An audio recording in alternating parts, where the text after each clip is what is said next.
Assalamualaikum warahmatullahi wabarakatuh. Puji syukur kehadirat Allah Subhanahu wa Ta'ala atas segala limpahan karunia-Nya kepada kita semua. Tidak lupa sholawat beserta salam ke pangkuan Nabi besar Muhammad Sallallahu Alaihi Wasallam beserta keluarga dan sahabat beliau sekalian. Perkenalkan, saya Elvita SST MKes sebagai salah seorang dosen Poltekkes Kemenkes Aceh dari program studi D3 Kebidanan Aceh Utara dengan NIDN 3406 108101.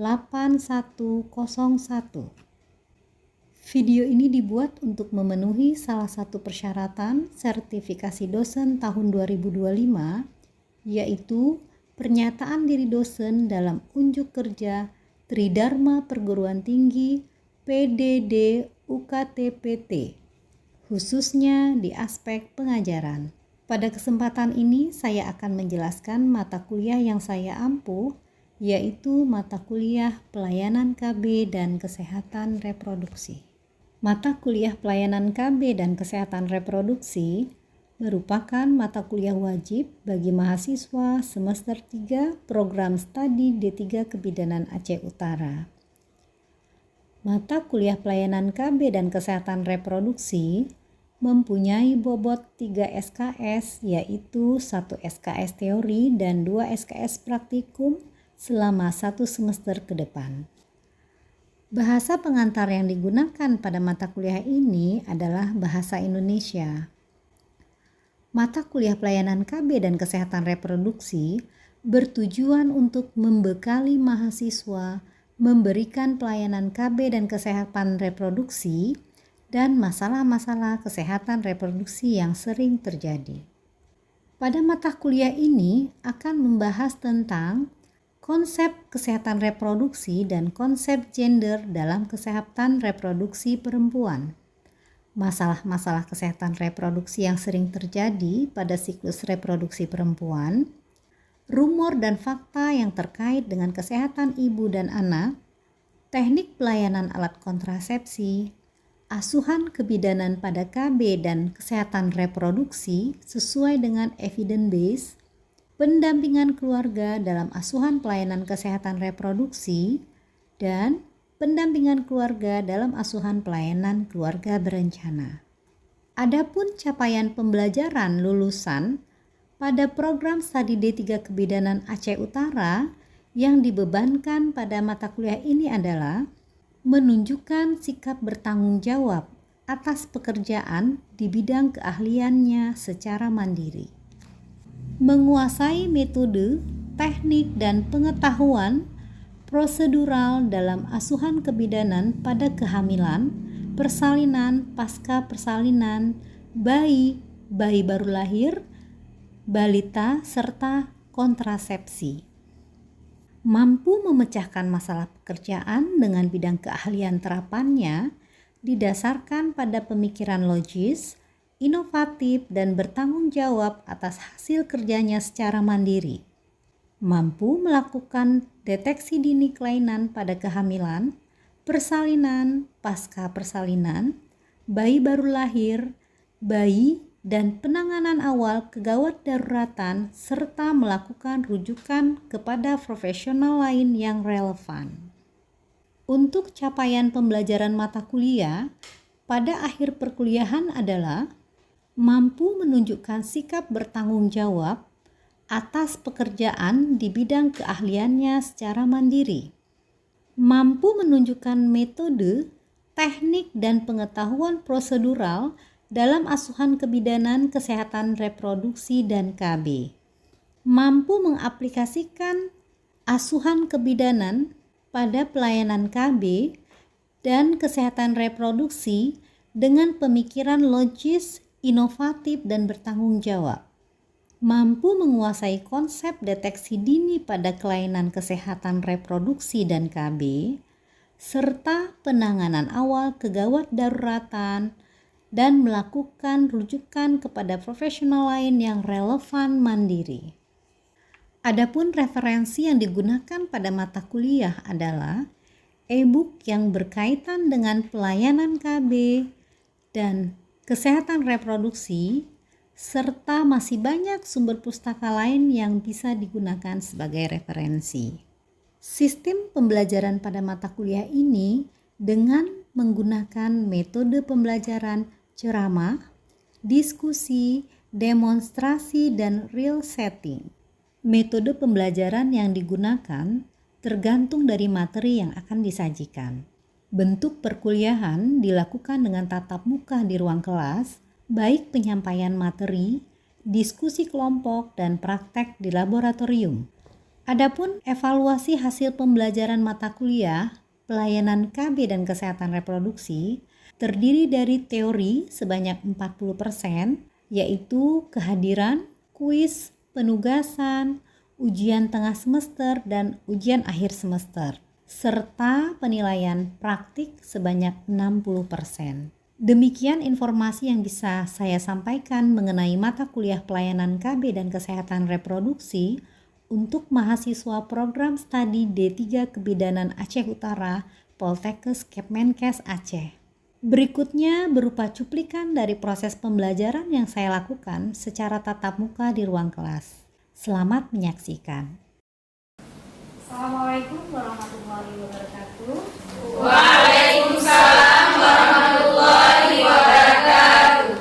Alhamdulillah bertemu lagi kita pada pertemuan keempat mata kuliah pelayanan KB dan kesehatan reproduksi. Baik, untuk memberkahi kegiatan perkuliahan kita, mari sama-sama kita membacakan Al-Quran Al-Fatihah dalam masing-masing.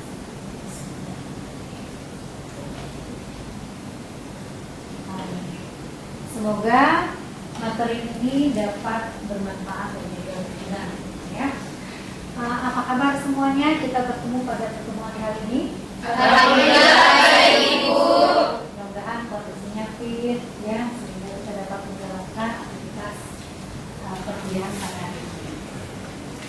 Baik, untuk kegiatan hari ini, sebelum kita memulai, saya akan sensi dulu kehadiran kita, ya. Mungkin di antara kita ada yang tidak hadir pada hari ini.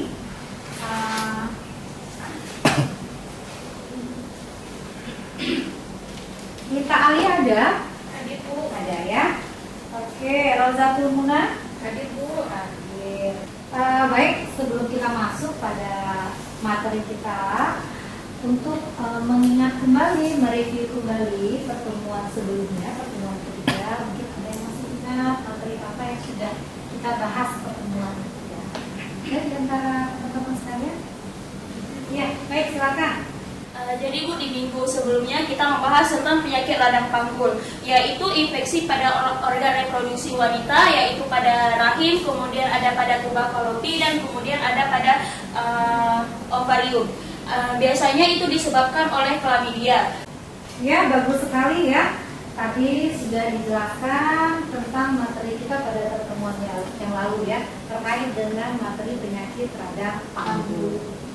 Baik. Nah, materi hari ini, ya, kita akan membahas terkait dengan masalah-masalah kesehatan reproduksi pada siklus reproduksi wanita. Ya, jadi kita akan membahas tentang itu dengan materinya yaitu infertilitas.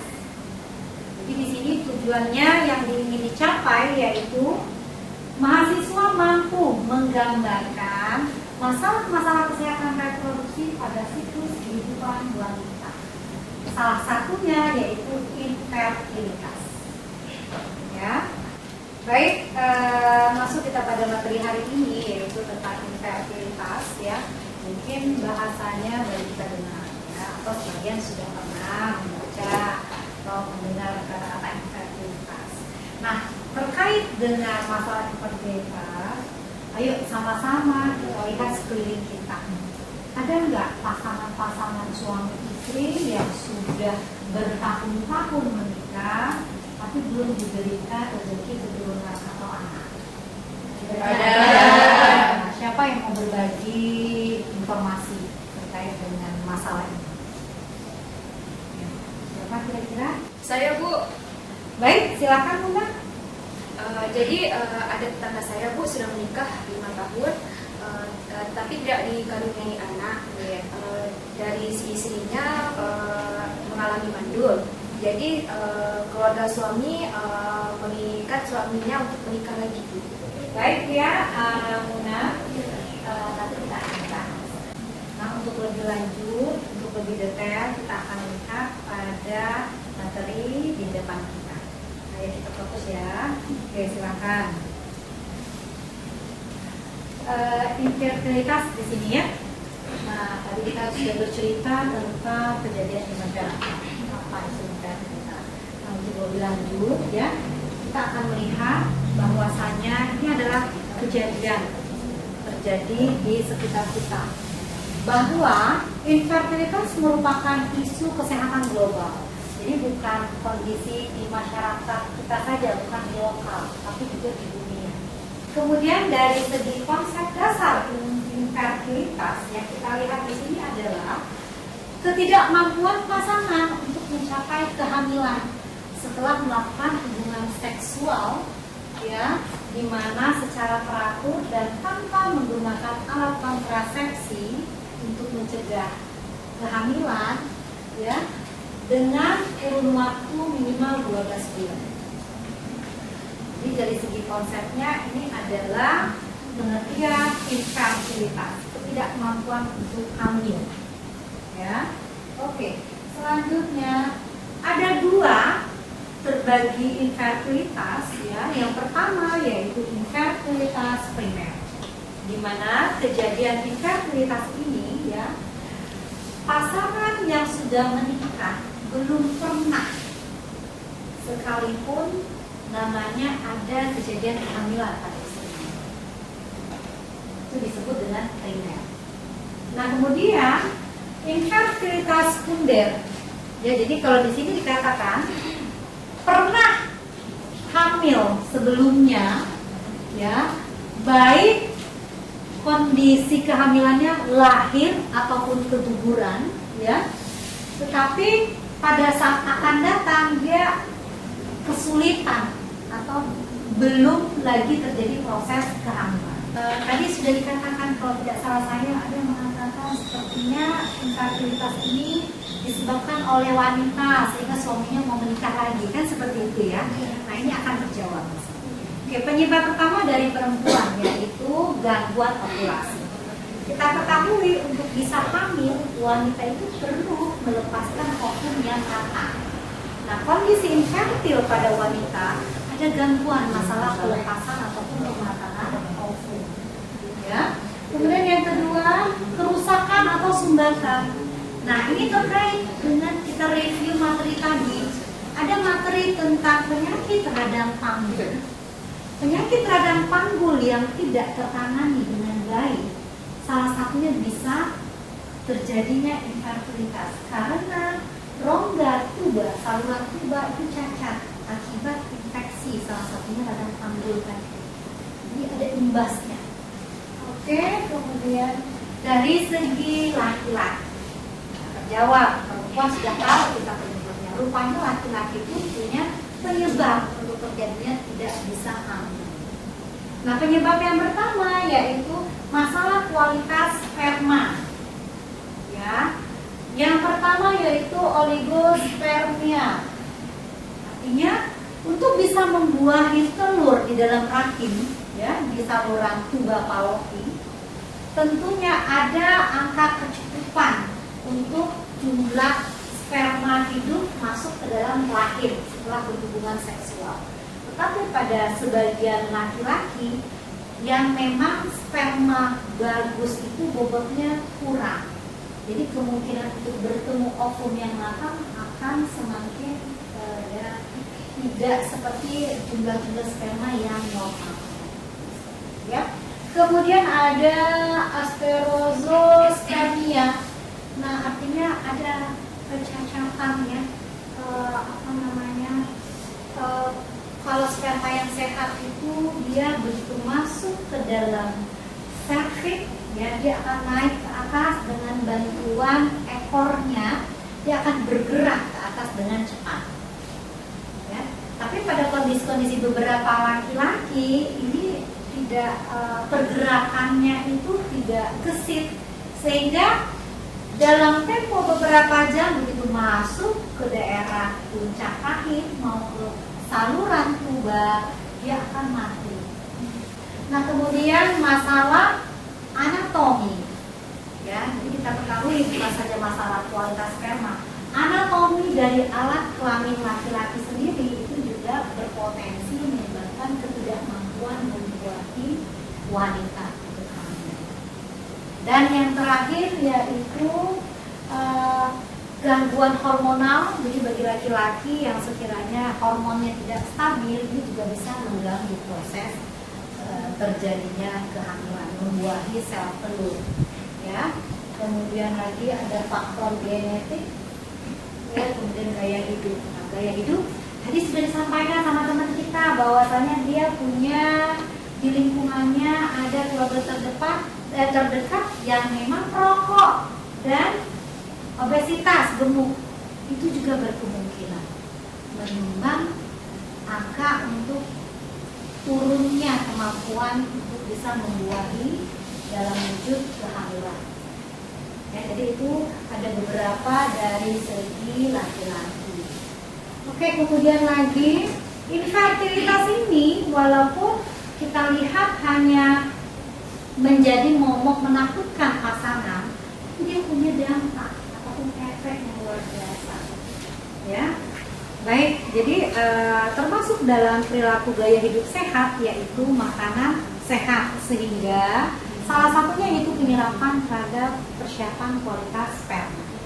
Ya, jadi itu merupakan hal wajib untuk melaksanakan gaya hidup sehat bagi pasangan yang menginginkan program kehamilan. Nah, yang kedua yaitu terapi dan obat-obatan. Ini jelas. Tadi sudah kita uraikan penyebab-penyebab kejadian pada wanita dan pria. Nah, bagi wanita, masalah ovarium itu yang paling utama. Karena untuk bisa terjadi kehamilan, wanita harus menyiapkan ovum yang matang. Setiap bulan dikeluarkan pada saluran telur dan menunggu di tuba fallopi. Nah, bagi beberapa wanita dengan kondisi masalah ovarium, maka akan diberikan pengobatan terapi hormonal untuk merutinkan, menormalkan pematangan ovum setiap bulan. Yang keempat, ini adalah yang pernah kita dengar-dengar sekarang ini. Kayaknya masalah bayi tabung sepertinya sudah sering marak. Nah, ini masuk pada terapi dan pengobatan infertilitas dengan kecanggihan sekarang. Ya, jadi disebut dengan teknologi reproduksi buatan dengan teknologi, di mana dilaksanakan oleh orang-orang yang berkompeten seperti Dr. Fauci. Ya, ada yang namanya inseminasi intrauterin atau inseminasi buatan.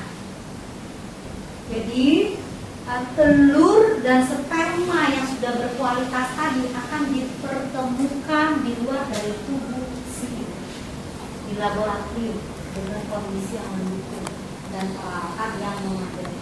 Begitu dia sudah menjadi bersatu, baru nanti akan dilakukan implantasi, penanaman hasil kehamilan ke dinding rahim ibu.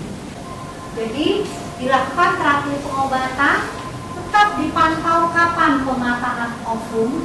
Nah, saat ovum matang itu, jadi ada teknik pembedahan, mengambil ovum yang matang dan akan disimpan. Jadi ovum-ovum yang matang itu dipersiapkan untuk dilakukan proses kehamilan, baik itu di luar rahim, contohnya bayi tabung. Nah, selanjutnya yaitu adapun tingkat keberhasilan, ya, terapi infertilitas dari tadi yang sudah saya jabarkan, bahwasannya ada gaya hidup, obat-obatan, kemudian proses pembedahan dan teknologi reproduksi buatan, ya, mengacu pada beberapa kondisi di bawah ini, yaitu tergantung dari penyebab infertilitas. Contoh yang tadi saya sudah uraikan, yaitu misalnya dari penyebab perempuan. Kalau ada masalah tentang penyempurnaan pembentukan pembentukan ovarium, berarti dengan adanya terapi hormonal bisa membantu si ibu bisa menghasilkan ovum yang sempurna, dan berkemungkinan terjadi kehamilan itu grafiknya meningkat. Tetapi jika terjadi akibat sumbatan atau masalah kecacatan pada organ reproduksi wanita, tentunya ini membutuhkan koreksi pembedahan. Sedangkan pembedahan tidak menjawab bisa secara pasti mengkoreksi sempurna seperti kondisi organ-organ yang normal.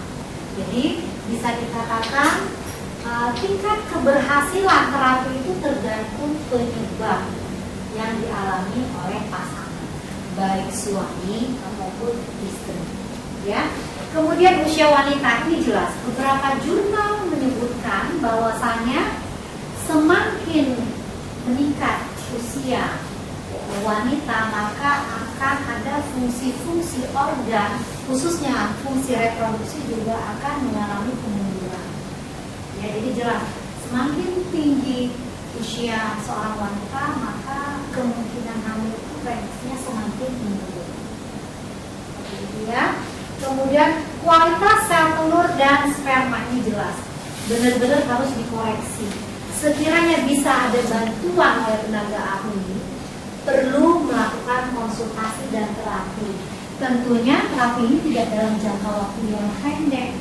Masuk kita pada tingkat keberhasilan terapi infertilitas, yaitu pada jumlah siklus pengobatan. Di sini kita harus membicarakan kepada pasangan bahwasanya keinginan mereka untuk program hamil tidak dapat dalam waktu dekat untuk terwujud, perlu waktu, ya, karena pengobatannya ini bukan seperti adanya bakteri atau virus diberi antibiotik selesai.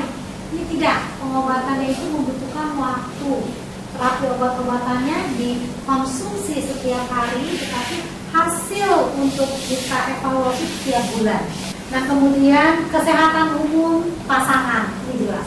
Gaya hidup tadi akan menentukan status kesehatan pasangan. Jadi tidak satu pihak saja yang saling dominan, tapi kedua belah pihak. Baik, ini adalah materi saya terkait dengan fertilitas. Ya, oke. Sampai di sini mungkin ada yang belum jelas atau masih ada pertanyaan-pertanyaan, boleh. Saya Bu, kalau pasangan suami istri sudah menikah lebih kurang dari 5 tahun, belum mempunyai anak, tetapi suaminya bekerja di luar kota, apa itu termasuk infertilitas? Mungkin untuk pertanyaan teman kita, ada yang memberikan bantuan untuk menjawab terkait dengan pertanyaan tadi. Saya Bu. Ya, silakan Nadia. Pertanyaan Mas Safra tadi, apakah pasangan ini termasuk infertilitas? Jawabannya, pasangan ini tidak termasuk infertilitas dikarenakan suami istri tidak dalam kondisi atau tempat yang sama. Bagus pertanyaannya dan juga jawabannya.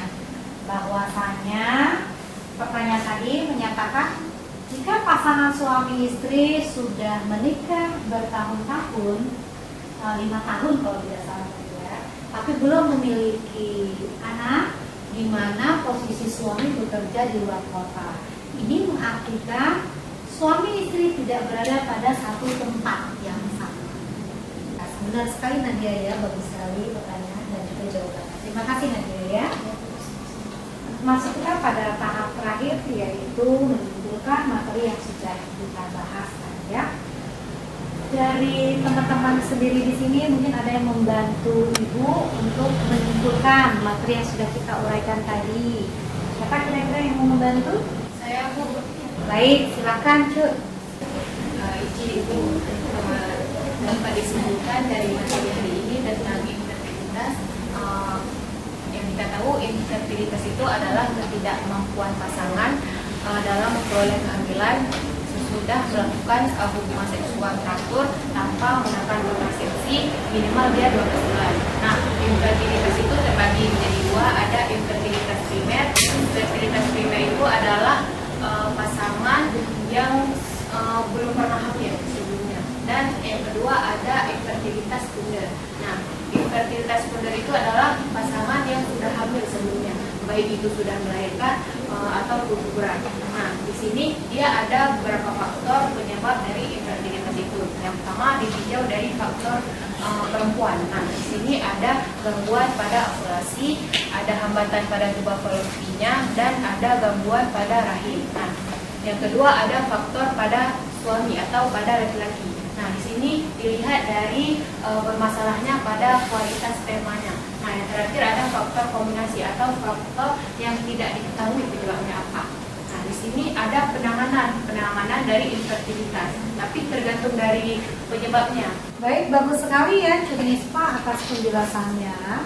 Ya, tadi sudah dijelaskan sama teman kita bahwasannya infertilitas itu adalah ketidakmampuan pasangan untuk terjadi proses kehamilan di mana sudah berhubungan seksual teratur tanpa alat kontrasepsi dalam jangka waktu minimal 2 bulan.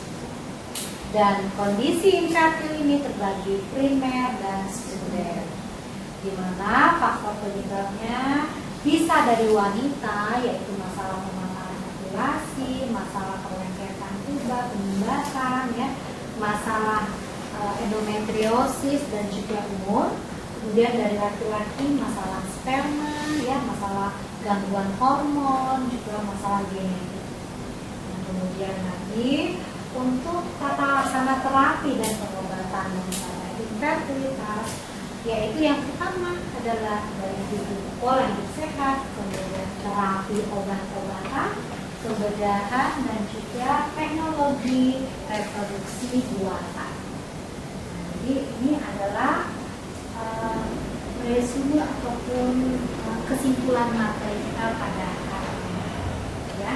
Jadi untuk kita evaluasi apakah sejauh mana materi ini sudah bisa diterima, jadi kita buat kuis pada pertemuan hari ini. Mohon mahasiswa menyiapkan alat tulis, ya. Ibu akan berikan pertanyaan-pertanyaan terkait dengan kuis materi infertilitas. Mohon disiapkan ya.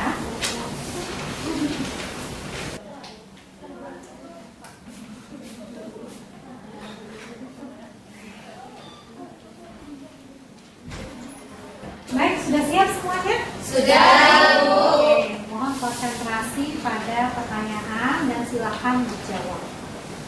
Baik ya. Jangan lupa tuliskan nama. Oke. Nah, pertanyaan pertama yaitu jelaskan pengertian infertilitas.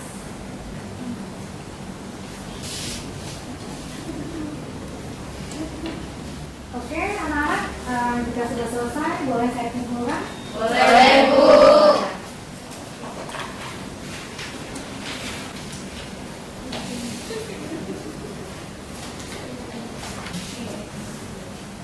Baik, terima kasih atas peran serta aktif pada materi pembelajaran hari ini. Apabila ada salah-salah kata ataupun ada pertanyaan, bisa kita lanjutkan pada pertemuan minggu depan. Saya tutup pertemuan hari ini. Wabillahi taufiq wal hidayah. Wassalamualaikum warahmatullahi wabarakatuh. Waalaikumsalam warahmatullahi wabarakatuh. Demikian deskripsi singkat dan proses pembelajaran dari mata kuliah pelayanan KB dan kesehatan reproduksi yang saya ampu. Semoga dapat memberikan gambaran mengenai kinerja pengajaran yang saya lakukan, khususnya pada mata kuliah pelayanan KB dan kesehatan reproduksi, program studi D3 Kebidanan Aceh Utara, Poltekkes Kepmenkes Aceh. Saya mengucapkan terima kasih kepada seluruh tim penilai dan tim panitia sertifikasi dosen tahun 2025. Tidak lupa juga saya mengucapkan terima kasih kepada Poltekkes Kepmenkes Aceh, jurusan Kebidanan, program studi D3 Kebidanan Aceh Utara, rekan sejawat, dosen, dan mahasiswa. Terima kasih atas segala perhatian. Mohon maaf sebesar-besarnya atas segala kekurangan. Wabillahi taufiq wal hidayah. Wassalamualaikum warahmatullahi wabarakatuh.